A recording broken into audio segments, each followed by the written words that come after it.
조갑제 TV 시청자 여러분 안녕하십니까. 2021년 11월 14일 밤 9시 49분입니다.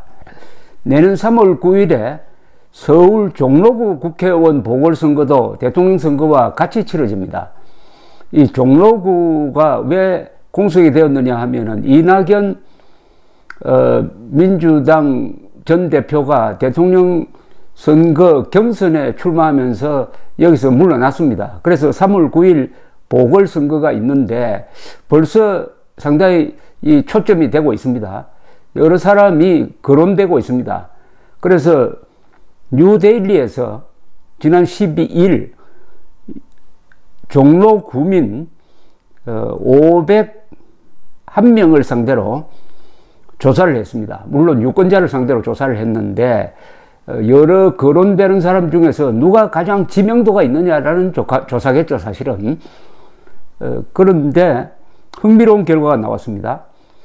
이준석 국민의힘 대표가 17%의 지지율, 이걸 지지율이라고 해야 될지 선호도라고 해야 될지는 모르겠는데 어쨌든 국회의원으로 이준석 대표가 17%의 지지율로 선두를 달리고 있다는 결과가 나왔습니다.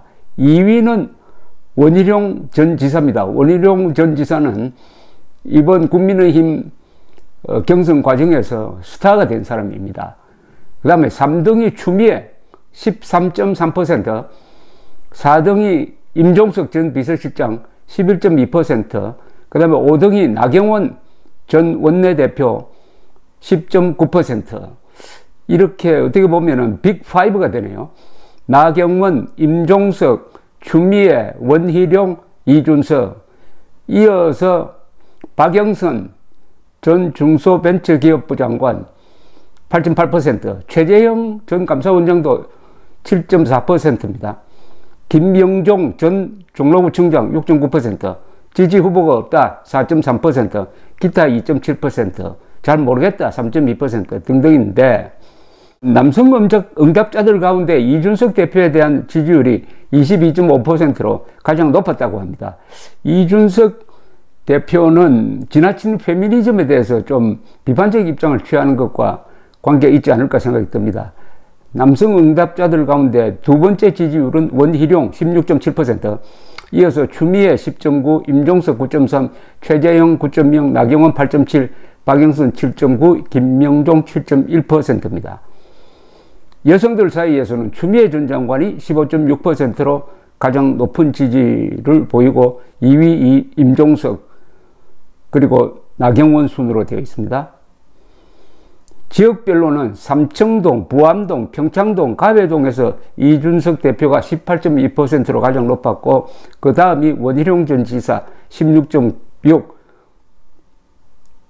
그 다음에 3등은 나경원 전 원내대표 14.5%, 이어서 종로 1가에서 사가동, 이화, 해화동에서는 이준석 18.7% 역시 1위로 나타났습니다. 청운, 효자, 사직, 무학, 교남동에서도 이준석 대표가 17.4%, 2위는 추미애 전 장관 16.6%, 반면 창신 1, 2, 3, 숭인 1, 2동에서는 임종석 전 실장이 15.4%로 1위였습니다. 연령대별로는 만 20대 이하 연령층에서는 이준석 대표에 대한 지지율이 가장 높았습니다. 27%였어요. 2위는 임종석 15.2%, 40대와 50대에서는 더불어민주당 후보에 대한 지지도가 높았는데 40대에서는 추미애 전 장관에 대한 지지율이 17.2%로 가장 높았습니다. 종로구 정당 지지도는 국민의힘 34%, 민주당 28.1%로 나왔습니다. 이준석 당대표는 아직은 출마하겠다는 말을 하지 않고 있는데 이준석 당대표는 그동안 3번 국회의원 선거에 나와서 다 떨어졌습니다. 그런데 올해 있었던 당대표 선거에서는 젊은 바람을 얻고 당선이 되었습니다. 그러나 역시 정치를 하려면은 지역구에서 당선이 되어야 합니다. 본인도 아마 그 점을 아쉽게 생각하고 있는 것 같습니다. 근데 사실 이제 앞으로 당대표가 할 일이 별로 없어요. 역시 선거대책위원회가 구성이 되면은 후보 중심으로 선대위가 내년 3월 9일까지 뛰게 되니까 이 기간에 이준석 당대표가 종로구에 출마를 해가지고 젊은 바람을 한꺼번에 일으켜버리면은 이게 윤석열 대통령 후보와 아주 흥미로운 상승작용을 일으켜서 서로가 좋지 않을까 하는 생각도 듭니다. 역시 언론의 관심을 모으는 사람이 표를 많이 얻어오게 됩니다. 이준석 당대표가 종로구에 출마하면은 아마 언론 관심이 집중될 겁니다. 다만 한 분 좀 어긋났던 적이 있죠. 바로 2000년 4.15 총선거 때 언론이 계속 황교안 당대표를 종로구에 출마하도록 등을 밀었습니다. 그런데 당대표는 지역구에 출마하면 안 됩니다. 전국 선거를 총지휘해야 될 사람인데 언론이 미니까 거기에 출마 안 하면 비겁한 사람이 될까? 그렇게 생각한 듯한데 어쨌든 황교안 당대표가 종로구에 출마를 했는데 출마할 때부터 이낙연 전 대표를 이길 수 없는 확실한 불리한 여론 구조가 있었습니다. 그러니까 거기서 출마해가지고 이기기 위해서 얼마나 신경을 많이 썼겠습니까? 그러니까 전국 선거를 지휘할 수 있는 여력이 남지 않았고 그 틈을 타서 공천이 잘못되고 선거 전략도 잘 맞지 않아가지고 미래통합당 대패에 큰 영향을 끼쳤습니다. 악영향을 끼친 거죠.